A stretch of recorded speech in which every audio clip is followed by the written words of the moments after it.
할렐루야. 오늘도 성령께서 말씀을 통해서 크게 역사하실 줄 믿습니다. 보통 우리 인생의 여정들을 표현할 때에 망망대해의 이력 편주와 같다, 바다 위에 떠 있는 하나의 조그만 배와 같다는 그런 표현들을 많이 씁니다. 또 어떤 때는 우리 인생의 항로를 농사 짓는 일에 비유해서 말씀할 때도 많이 있습니다. 봄에 씨앗을 뿌리고 그리고 여름에 그 싹이 나고 꽃을 피워 잘 가꾸어서 가을에 추수하는, 거두는 일이 마치 우리 인생이 살아오는 여정과 비슷하다고 해서 그런 표현들을 쓰고 있습니다. 그런데 추수의 가장 중요한 일은 무엇입니까?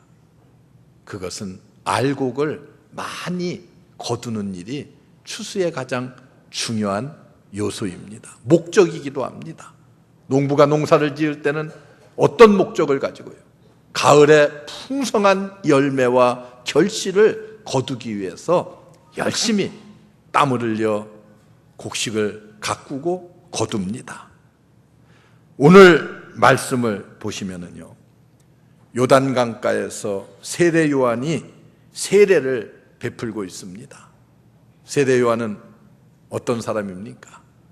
예수님의 모든 생애를 잘 준비했던 사람 가운데 한 사람이 세례 요한입니다.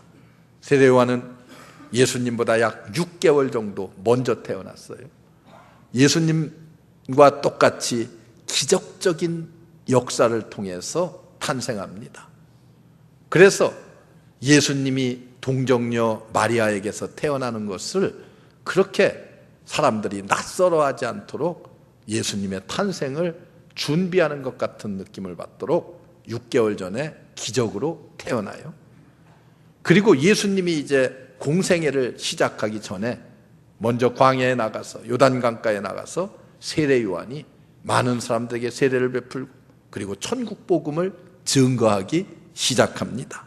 그래서 세례 요한이 이렇게 세례를 베풀고 있을 때에 거기에 사두개인, 바리새인들이 오는 것을 이 사도 요한이 보고 책망합니다. 그리고 경고합니다. 그 말씀이 오늘 내용의 말씀입니다. 이미 도끼가 나무 뿌리에 놓였으니 열매 맺지 못하는 나무마다 찍어 불에 던지우라. 그렇게 된다는 거예요. 그리고 추수의 때가 되면은, 예수 그리스도가 이 땅에 다시 오시는 재림의 때가 되면은 마치 그때는 타작마당과 똑같아서 예수님께서 손에 키를 잡고 알곡과 쭉정이를 가리신다고 말씀하고 있습니다. 여러분, 이 말씀이 우리에게 주는 중요한 교훈들이 무엇입니까? 첫째는 예수님께서 타작마당을 정하신다는 거예요. 그때는 주님이 이 땅에 다시 오시는 재림의 그날에는 예수님께서 타작마당을 정하게 하신다, 이렇게 말씀하십니다. 타작마당이라고 하는 것은 어느 때를 말해요? 추수할 때를 말합니다. 추수의 때에는 예수님께서 손에 키를 잡고, 농사 짓는 것에 비유했어요. 손에 키를 잡고 그리고 알곡과 쭉정이를 가르신다. 여러분, 키가 무엇인지 아마 여기 있는 분들은 대부분 잘 아실 거예요. 그러나 어린 학생들은 키가 무엇인지 잘 모르는 아이들도 요즘은 참 많이 있을 것 같아요. 요즘은 저 관광지에 가면은 그냥 장식품으로 조그만 키를 하나 만들어 놓고 집에다 장식해 놓으라고 파는 것을 제가 몇 번 보았어요. 그런데 키의 역할은 무엇입니까? 농사를 지어서 곡식을 거두고 그리고 그 거둔 곡식을 키에다 놓고 이렇게 까불러서 거기에 어떻게 해요? 알곡을 골라내는, 그리고 쭉정이를 버리는 일을 합니다. 그래서 키는 곡식을 까부르는 역할을 해요. 바꿔 얘기하면 알곡과 쭉정이를 가르는, 구분하는 역할을 합니다. 예수 그리스도가 이 땅에 재림하시는 그날에 이 우주는, 그리고 교회는 예수님의 타작마당이 될 것이다. 이렇게 성경이 우리에게 예고해 주고 있습니다. 주님 재림 시 이 우주에서 인생들을 심판하실 것이라고 말씀하셔요. 구약성경 창세기 6장 7절을 보면은 노아의 때에 홍수로 이 땅을 심판하사 이 우주를 정결케 하셨다고 말씀하고 있습니다. 노아의 때 하나님께서 물로 이 땅을 심판해서 정결하게 하셨어요. 주님의 재림 시에도 교회는 하나님의 타작마당이 될 것입니다. 주님 다시 오실 때에 손에 키를 드시고 하나님의 집으로부터 정리하신다고 말씀하시죠. 베드로전서 4장 17절 이하에 가서 보면은 하나님의 집에서 심판을 시작할 때가 되었느니라, 이렇게 말씀합니다. 그렇기 때문에 의인들 중에서 악인을 골라내신다는 거예요. 추려내신다, 그런 뜻입니다. 마태복음 13장에 가서 보면은 그물에 고기를 가득 잡았을 때에 주인은 어떻게 한다고 그랬어요? 좋은 고기와 나쁜 고기를 구분한다고 그랬어요. 가린다고 그랬어요. 그래서 천국을 표현할 때에 나머지는 다 버린다는 표현을 썼어요. 좋은 고기를 골라내고 나머지는 다 버린다는 거예요. 그리고 우리에게 주신 마지막 경고의 메시지가 있습니다. 세상 끝날도 이러하리라. 세상 끝날도 이와 똑같이 의인들을 골라내시고 나머지는 버리신다, 그렇게 말씀하고 있습니다. 이 얼마나 엄중한 경고입니까? 우리는 이 말씀을 들을 때에 어떻게 해야 돼요? 나의 신앙을 점검하는 시간이 되어야 됩니다. 나는 과연 알곡인가? 나는 과연 쭉정이인가? 내 신앙을 하나님의 말씀에 비추어서, 그 잣대에 비추어서 나는 쭉정이에 해당한가, 나는 알곡에 해당한가를 판단해야 됩니다. 그리고 두 번째 보세요. 그렇다고 하면은 알곡과 쭉정이라는 것은 무엇을 의미합니까? 보통 신자를 성경은 곡식에 비유할 때가 많이 있습니다.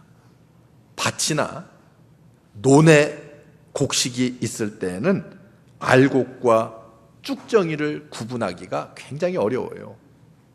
그런데 추수를 해서 거둔 다음에 키를 가지고 까불러 보면은 어떻게 되겠어요? 거기에는 알곡은 키 안으로 자꾸 다가오고요, 쭉정이는 어떻게 돼요? 바람에 날려서 다 키 밖으로 날아가 버립니다. 지금은 교회 안에 우리가 있기 때문에 잘 알 수가 없습니다. 누가 쭉정인지 누가 알곡인지. 그러나 주님이 재림하시는 그날 타작마당이 설정되고, 그리고 주님이 든 키 앞에 서게 되면은 누가 알곡이고 누가 쭉정이인지를 쉽게 구분할 수가 있습니다. 알곡인가 쭉정이인가, 참신자인가 거짓 신자인가, 모두 한 교회 안에 있지만은 추수 때가 되면은 그것을 나누어 가를 때가 있고 분리할 때가 있음을 성경이 우리에게 말해주고 있습니다. 우리는 어떻게 해야 돼요? 그날에, 주님 다시 오시는 그날에 알곡 신자가 되어서 주님 품에 안길 수 있는, 주님의 창고에, 천국 창고에 들어갈 수 있는 그런 성도 여러분들 되시기를 주의 이름으로 축원합니다. 그렇다고 하면은 이제 예수님께서 타작마당을 정케하신다고 했는데, 이 타작마당을 정케하신 그 결과는 어떤 것입니까? 알곡은 모아서 곡간에 들이고 쭉정이는 꺼지지 않는 불에 태우시리라. 이게 결과요. 알곡은 모아서 하나님의 천국 창고에 들이고 쭉정이는 꺼지지 않는 불에 태우시리라 말씀합니다. 여러분, 알곡은 곡간에 모아서 드립니다. 곡간이라고 하는 것은 무엇입니까? 성도의 고가는 천국을 의미합니다. 세계 각국에서 알곡 신자들을 모아서 천국 창고에 들이실 것이라고 분명하게 우리에게 말씀해 주고 있습니다. 우리는 알곡 신자가 되어서 천국 창고에 들어갈 수 있어야 됩니다. 그런데 반대로 쭉정이는 어떻게 한다고 그랬어요? 꺼지지 않는 불에 던지우리라. 그러니까 천국과 지옥이 분명하다고 하는 것을 성경이 우리에게 가르쳐주고 있습니다. 마태복음 3장 10절 오늘 읽은 말씀에 보면은 이미 도끼가 나무 뿌리에 놓였으니 열매 없는 나무마다 찍어 불에 던지우리라. 도끼가 나무 뿌리에 놓였다는 것이 뭐예요? 심판의 날이 가까웠다는 거예요. 그런데 아무런 열매를 맺지 못하는 나무는 찍어서 불태워버린다고 말씀하고 있습니다. 마가복음 9장 47절 이하에 가서 보면은 이런 말씀이 있어요. 만일 내 눈이 범죄하면 떼어 버려라. 한 눈을 가지고 천국에 가는 것이 두 눈을 가지고 지옥에 가는 것보다 나으니라. 이렇게 말씀하고 있습니다. 이 말은 무엇입니까? 회개하라고 외치던 세례요한의 메시지, 회개하라 천국이 가까웠느니라 외치시던 예수님의 메시지의 내용입니다. 회개는 어떤 거예요? 입으로만 하는 것이 회개가 아닙니다. 회개는 입으로 회개하고, 그리고 우리는 회개의 열매를 맺어야 돼요. 자를 것은 자르고 버릴 것은 버리고 그래야 되는 거예요. 이것이 회개의 열매입니다. 비록 한 눈을 버리는 한이 있다 할지라도 회개의 열매를 우리가 이 땅에서 맺어야 된다고 하는 말씀을 우리에게 하고 있습니다. 요한계시록 2장 8절에 보면은 두려워하는 자, 불신자, 흉악자, 살인자, 음행자, 술개, 우상 숭배자, 위선자, 이들은 불과 유황으로 타는 못에 참여하리니 이는 둘째 사망이니라. 이렇게 말씀하고 있습니다. 뭐요? 의롭지 못한 자들, 이런 악한 사람들을 하나님께서 유황불에 던져 심판할 날이 있다고 우리에게 분명히 말씀하고 있습니다.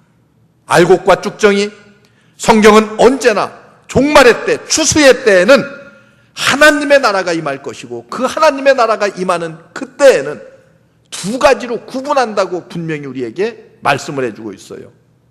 그물에 있는 고기, 좋은 고기, 나쁜 고기를 추려서 나쁜 고기를 버립니다.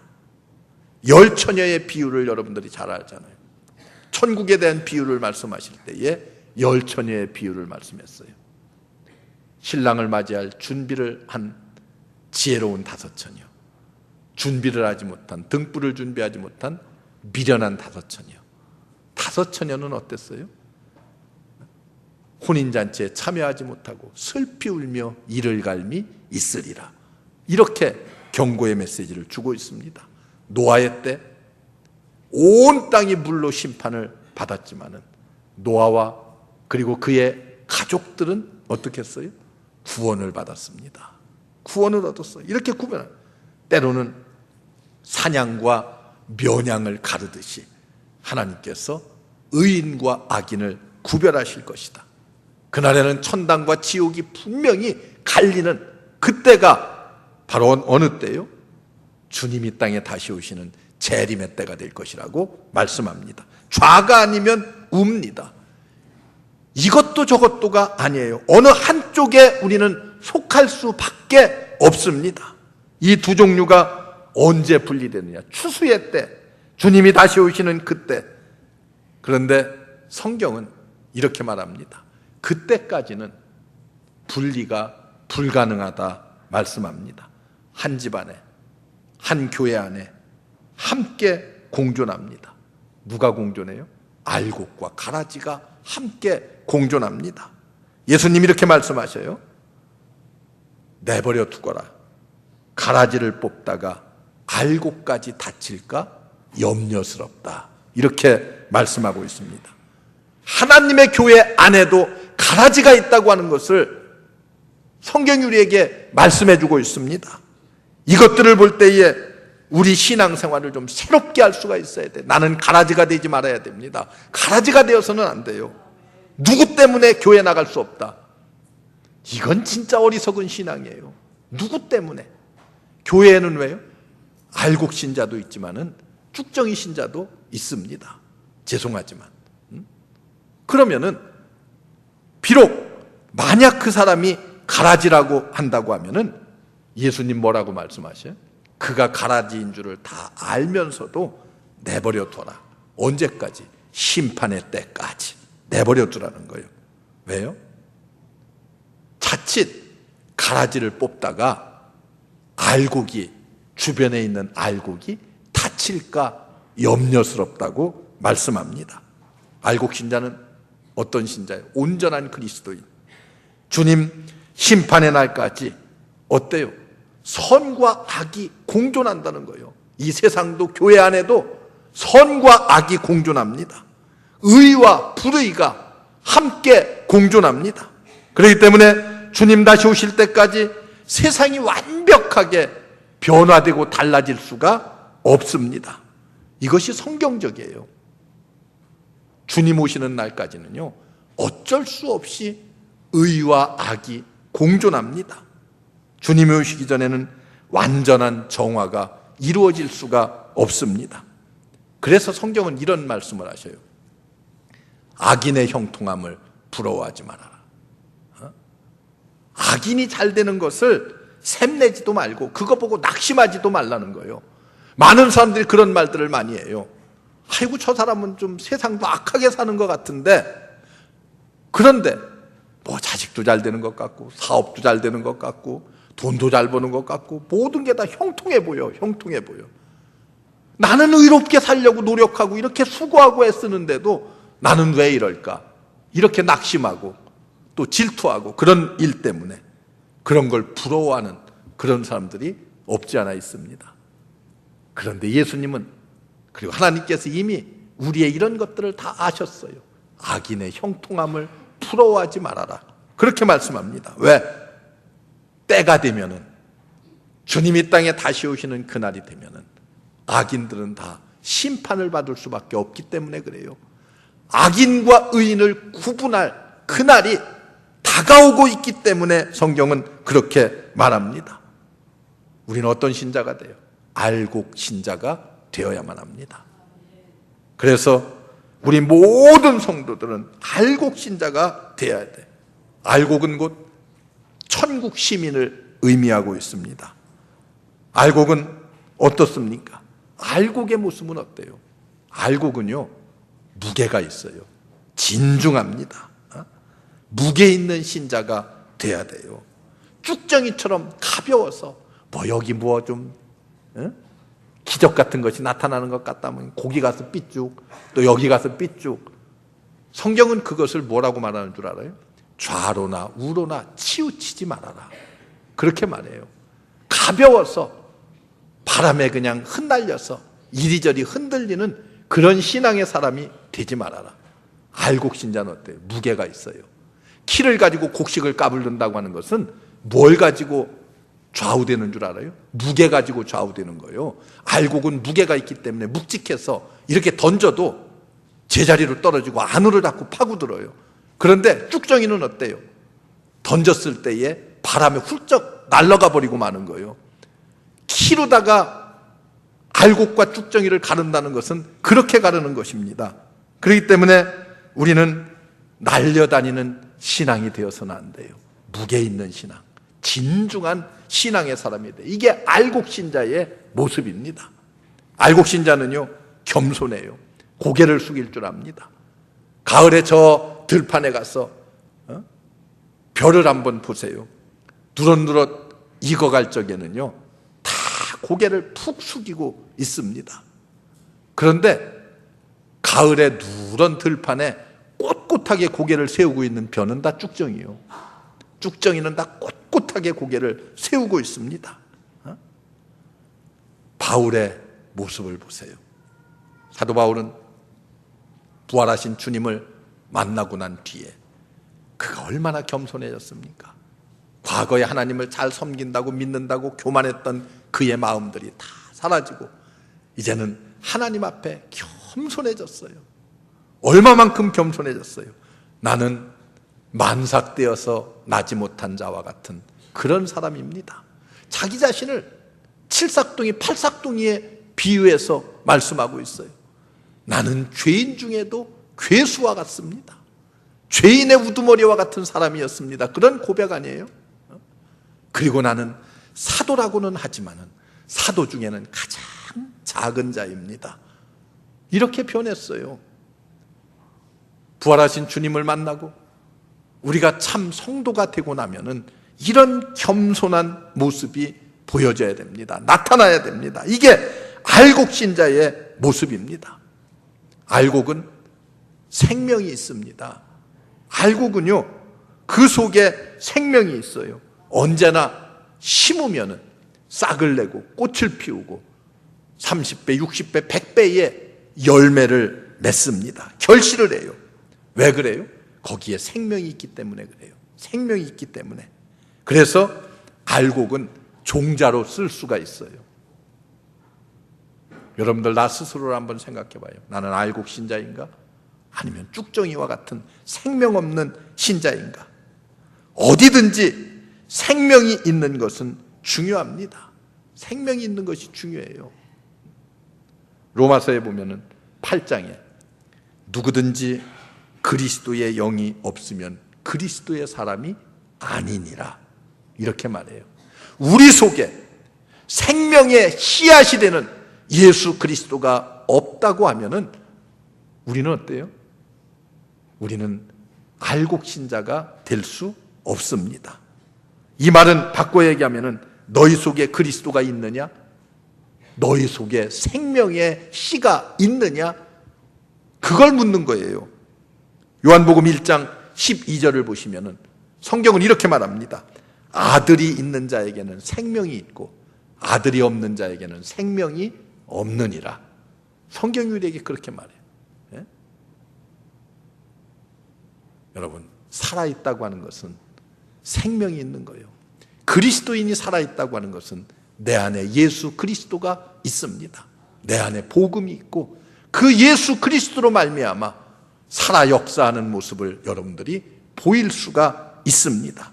그래서 예수 그리스도를 영접한 자, 알곡이고 생명 있는 온전한 그리스도인인데 나 자신을 한번 생각해 봐요.